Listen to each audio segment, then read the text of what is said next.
Bonjour et bienvenue dans Côté Château, votre émission sur les terroirs de Nouvelle-Aquitaine avec Sébastien Delalot. Je vous propose un numéro spécial sur les primeurs. Vous allez découvrir l'ambiance et l'envers du décor où 6000 professionnels du monde du vin, de la France et de l'étranger sont venus pour déguster ce fameux millésime 2018. Regardez tout d'abord ce reportage réalisé au Château de Rouillac avec Pascal Lécuyer. Au château de Rouillac, 500 professionnels pour la dégustation de la cinquantaine de propriétés de Pessac-Léognan. Le bouche à oreille a bien fonctionné. De nombreux étrangers, dont ces londoniens, sont venus déguster le fameux 2018. Oui, j'aime vraiment. Tout est bon, bien assemblé, bien équilibré, de bons arômes, pas trop tannique. C'est un bon travail. Et pourtant, ce 2018 est un millésime sauvé des eaux. Il a plu tout l'hiver, tout le printemps, engendrant des attaques de mildiou. Mais l'été et l'automne l'ont bonifié. On a eu quand même un printemps tropical, ce qui est assez rare, et un été remarquable qui nous a amené à un millésime qu'on peut considérer de grand millésime. Parmi les acheteurs potentiels, des Européens, des Anglo-Saxons et des Chinois venus en nombre, comme Miang Yi-hong, importateur tombé sous le charme d'une étiquette très 18e siècle. Je suis très regardant sur le packaging, mais aussi sur la qualité du vin, mais c'est d'abord l'étiquette qui me plaît. Sur les rouges, les premières critiques sont plutôt positives, allant de remarquable à grandiose. On avait un 2016 qui était très opulent, extrêmement chatoyant, avec un équilibre magnifique. Là, on est peut-être sur un équilibre qui est marqué par une structure plus évidente, donc des vins qui demanderont un peu de garde, mais de la densité, donc définitivement un grand millésime. L'intérêt est tel que 7000 professionnels se sont inscrits pour ces 4 jours de dégustation.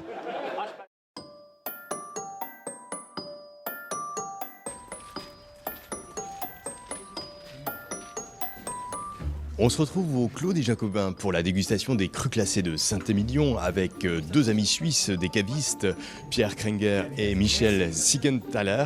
Alors Pierre, dites-nous, c'est particulier cette dégustation avec quelques mois seulement de vinification et d'élevage? Voilà, oui, effectivement très particulier, surtout très compliqué à déguster. Il faut une certaine habitude aussi, des connaissances. Parce que les vins sont en pleine phase d'élevage et ce sont des bébés. Ils sont souvent marqués par des trames tanniques plutôt un peu anguleuses, un peu asséchantes en fin de bouche, ce qui rend le travail du dégustateur assez compliqué. Et pourtant, Michel, on vous demande de vous positionner pour les acheter dès le mois d'avril et dès le mois de mai. Oui, parce que voilà, la campagne des primeurs, elle est telle que les vins vont sortir sur le marché, donc il va falloir se faire une idée le plus rapidement possible et avoir un avis sur les domaines qu'on travaille depuis des années. Donc voilà, c'est difficile, mais on a toujours la possibilité de revenir, comme disait Pierre tout à l'heure. On sait qu'en Suisse, vous avez un pouvoir d'achat tout de même assez conséquent. Est-ce que, avec des lingots, tout le monde le sait, est-ce que pour autant, vous êtes prêt à payer le prix fort sur ce 2018 ? C'est hétérogène. Ça, c'est certain. Ce n'est pas un millésime homogène. Bon, on est aussi habitué au marketing bordelais où on vous explique que, à peu près tous les 2 ans, vous avez un millésime du siècle. Là, je dirais qu'on a affaire à un millésime hétérogène. Saint-Julien, par exemple, en Médoc, m'a beaucoup séduit parce qu'il y a une homogénéité, même entre crus classés et crus moins bien classés, on retrouve une qualité constante, ce qui n'est pas le cas d'autres appellations. Moi, je le situerais entre très bon et excellent, mais certainement pas exceptionnel. En tout cas, pas prêt à payer des prix exorbitants comme on a pu connaître sur le 2009, le 2010 et puis après 2015-2016. C'est là toute la difficulté finalement de la sélection qu'on fait pour nos clients, c'est de leur sortir des bons rapports qualité-prix parce que c'est ce qu'ils demandent en premier. Acheter des premiers crus, des grands crus, les prix sont exorbitants, comme vous l'avez dit tout à l'heure. Et notre travail à nous, en tant que petits cavistes, c'est justement de venir sur place, de déguster les vins, de trouver des rapports qualité-prix qui sont intéressants pour nos clients, tout en restant raisonnable peut-être sur le prix. Même si on peut avoir l'impression qu'en Suisse, le client est prêt à payer une fortune pour une bouteille de vin, mais il ne faut pas oublier non plus qu'en Suisse, on a beaucoup de gens qui sont connaisseurs en vin, qui connaissent les domaines, qui lisent la presse, et voilà, donc ces gens-là, on est obligé de les conseiller au mieux. C'est notre travail à nous. Et le travail de Jacques Dupont, c'est d'être justement journaliste et critique en vin depuis plusieurs décennies. Je vous propose de regarder le portrait de Jacques Dupont. Je crois que j'ai dû commencer les primeurs en 88, 89, un truc comme ça, quoi. Ça nous rajeunit pas. C'est l'exercice le plus difficile de l'année pour nous. On goûte des vins qui sont préadolescents, ça fait penser un peu au problème à l'éducation nationale quand on demande aux jeunes de 13-14 ans qu'est-ce que vous voulez faire plus tard et qui ne savent pas trop encore, quoi. C'est un peu le même problème. Là, on est sur des vins qui sont tout jeunes, qui ne sont pas finis, qui sont en cours d'élevage. Salut Sophie. Ça va ? Très bien. Mathieu, qui est avec nous cette année. Alors ça, c'est l'instrument indispensable. On a souvent des problèmes de verre quand on n'utilise pas les nôtres. On peut avoir des verres qui sentent le carton, qui sentent le lave-vaisselle, qui sentent la soupline. Et puis l'ordinateur, de plus en plus léger, de plus en plus miniaturisé. Et on goûte et on regoute, parce que vraiment, c'est un exercice difficile, un peu oxydatif. Il faut imaginer que derrière chaque bouteille de vin, il y a quelqu'un qui a travaillé pendant des années pour produire ça, quoi. Et notamment une année complète pour produire ce vin, mais avant, il fallait planter de la vigne, faire tous les travaux, etc. Donc ça, nous, quand on arrive, on doit respecter ça. Jacques Dupont, c'est un monsieur qui est très reconnu par son expérience, par ce qu'il a apporté au vin. C'est une cause qu'il défend parce que ça lui tient vraiment à cœur et on voit que c'est vraiment un passionné. Grosso modo, sur une campagne de primeur comme 2018, là, il y a pas mal de vins présentés. À la fin, on aura goûté entre 2000 et 3000 vins. Et là, c'est presque une aberration, les primeurs. Quand les vins sont en barrique, un élevage, ça va durer 14 mois ou même des fois un peu plus. Et pendant la première partie, pendant les 4-5 premiers mois, l'échange se fait du bois vers le vin. C'est-à-dire que le chêne va libérer ses tanins, ce qui durcit énormément les vins. Ce millésime 2018, il est un peu compliqué, quoi. Je sais que nos amis bordelais, chaque année, crient victoire en annonçant millésime du siècle. Moi, je trouve qu'il y a des gros écarts. Il y a des gens qui sont restés un peu sur les critères des années passées, c'est-à-dire on attend la surmaturité, on essaye d'avoir des merlots, par exemple, sur la rive droite, très très mûrs pour aller vendanger. Résultat des courses, on a quand même des vins qui font des fois 15,5 en degrés, quoi. Ceux qui sont vraiment réussis, en 2018, c'est les vins qui ont été vendangés aux bonnes dates, c'est-à-dire pile à la bonne maturité, qui n'ont pas essayé d'aller trop loin. Donc c'est très hétérogène. Le Médoc s'en sort un peu mieux, s'en sort même plutôt bien, parce qu'ils ont beaucoup de Cabernet Sauvignon qui mûrit un peu plus tardivement que le Merlot. Pour moi, Bordeaux, c'est pas des vins massifs, c'est des vins de finesse, c'est des vins d'élégance. Si on veut vraiment distinguer ces vins-là, il faut prendre son temps. Angelus, c'est un château à Saint-Émilion très connu pour les consommateurs chinois. C'est un château de rêve pour moi et enfin, je suis là.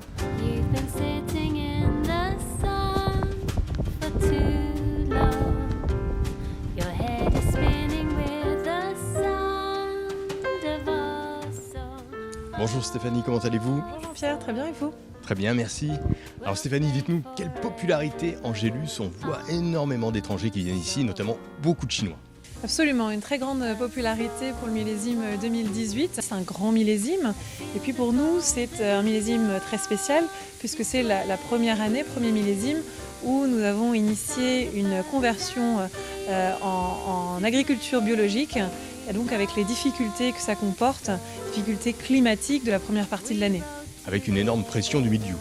Une très grosse pression mildiou qu'il a fallu contrôler et que nos équipes ont réussi à maîtriser. Ça, c'était très important pour nous, surtout dans ces conditions, avec des produits 100% naturels, le cuivre et le soufre, qui sont des produits lessivables. Donc il faut passer, repasser, traiter, retraiter, que ce soit le samedi, le dimanche, les jours fériés. Et donc ça, c'était vraiment important pour nous d'avoir une équipe engagée à nos côtés et extrêmement précise. Alors sur Angélus, on voit toute la planète entière se déplacer. C'est vraiment une marque aujourd'hui mondiale. Oui, bien sûr, Angélus a un gros engouement, attrait bien sûr international, puisque nous exportons sur le marché européen, asiatique et américain. Alors quand on parle des primeurs, on parle aussi bien souvent du prix. C'est un millésime qui s'annonce très bon. Est-ce que les prix vont s'envoler ? C'est une question très intéressante. Aujourd'hui, il est trop tôt, à mon sens, pour pouvoir en parler, même si évidemment la question se pose et les gens y réfléchissent. Nous y réfléchissons, mais je ne pourrais pas vous donner plus de précisions à ce jour. On se retrouve ici, salle des Dominicains, avec Jean-François Gallo, le président du Conseil des vins de Saint-Émilion. Jean-François, dites-nous, ces primeurs, ça représente quoi ici à Saint-Émilion ? C'est un moment très important parce que c'est là où on fait découvrir à nos acheteurs du monde entier le nouveau bébé, voilà, le nouveau venu. Et cette année, on est très fiers de présenter ce nouveau venu parce que tout le monde en convient, c'est un grand millésime. C'est un millésime qui fait du bien puisque vous aviez énormément gelé. Oui, nous ici à Saint-Émilion, on est l'appellation de Gironde qui avait le plus souffert, 70% à peu près, mais encore tout le plateau avait été préservé, donc tous les grands crus classés principalement du plateau, mais tout le reste était 90%, donc la perte était immense. Donc on mise beaucoup sur ce millésime 2018 cette année ? Absolument, voilà, donc c'est un millésime pas de très grande quantité, parce qu'il n'y a pas eu de très gros volume produit, mais c'est un millésime vraiment avec très crémeux, très charnu, des pots tanins, un millésime de garde, voilà. Un millésime, pas trop le comparer à beaucoup, mais sa propre personnalité, vraiment, voilà, mais un grand millésime, certes. Et parmi les figures de Saint-Émilion qui savent faire du vin ici, il y a bien évidemment Michel Rolland qui conseille 250 propriétés de par le monde. Regardez son portrait. La Dominique 45, et parce que je fais depuis le début pratiquement. Moi j'ai dû en faire 47 au total, et puis les clés de château c'est la 9e édition. Ça pose son nom quand même. C'est pour ça que je suis très décontracté. Bien. Donc toujours un peu pareil, mais bon. Ah oui, c'est de mieux en mieux. Le nez est plus ouvert, c'est très joli.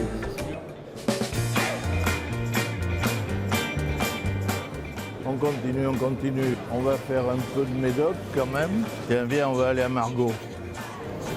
Vous voyagez là, Michel ? Oui, on voyage beaucoup. J'adore ça. J'ai toujours aimé voyager. Alors combien tu conseilles de châteaux ? 220 Bordeaux et il doit y avoir une quarantaine d'étrangers. Continue à travailler parce qu'on découvre tous les ans. En 18, c'est un millésime qui est un peu différent de tout ce que l'on a vu pendant 46 ans. Mais c'est bon, on l'a quand même très bien réussi. C'est mignon. Hein ? Tout le travail, que ce soit un cuisinier, que ce soit un œnologue, c'est un peu comme le sport. Je crois que si on s'entraîne très souvent, très régulièrement et très fort, on a des chances de devenir bon. Très élégant, c'est fin. Donc quand je suis arrivé il y a 45 ans, il fallait que ça change. Bon, c'est pas moi qui ai créé le métier, c'est le métier qui avait besoin d'un type qui dise quelque chose et qui fasse bouger un peu les lignes classiques. Voilà, alors je l'ai fait, la première chose, c'est vrai qu'on a parlé de maturité, bon aujourd'hui c'est un petit peu dépassé, et aujourd'hui on a plus ce même problème de maturité, on a de ramasser des raisins de très belle qualité, des raisins qui correspondent à une place, à un terroir, à un endroit, et de faire le vin qui correspond à cet endroit. On va faire le show de la clé, chef, viens me trouver.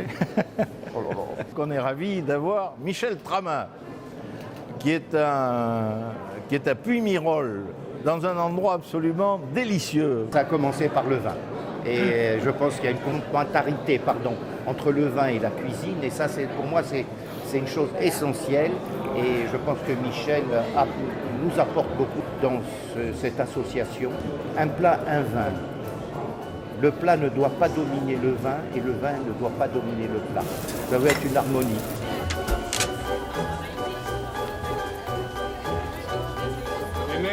Chaque fois que j'y vais, il me reçoit bien, donc je continue à y aller quand même.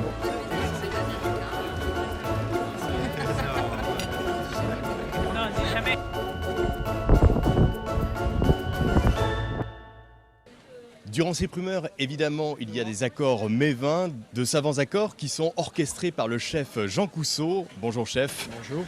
Alors vous tenez le relais de la Poste depuis quand ? Alors c'est une maison qui a été créée par mon père en 1950, à Magès, dans le petit, et que j'ai repris avec mon frère depuis 28 ans. Voilà. Pour ces accords mets-vins ici à la Dominique, qu'est-ce que vous allez proposer? Alors je vais proposer, pour rester dans le terroir, dans le 100% landais, je vais proposer un tour d'eau de canard avec un foie gras palais et une poêlée de champignons de printemps. Alors tout ça, ça s'accorde évidemment avec des vins. Vous êtes un grand amateur vous-même? Oui, je suis amateur de vin, de Bordeaux en particulier. Bordeaux est le premier vignoble près des Landes, quoi. Donc on travaille à 90% avec le vignoble bordelais et nous avons énormément de propriétaires de châteaux bordelais qui sont des clients depuis très longtemps du Relais de la Poste, dont notamment M. Clément Fayat qui est ici le propriétaire de la Dominique. Et c'est pour ça que je suis là d'ailleurs. Voilà, ainsi se termine ce numéro de Côté Château, spécial primeur. Rendez-vous dans un mois pour un autre numéro sur un terroir de Nouvelle-Aquitaine. Carpe diem, portez-vous bien. Je te la fais pépère, pas genre rallye de Bourgogne. Ouais, c'est ça. Ouais.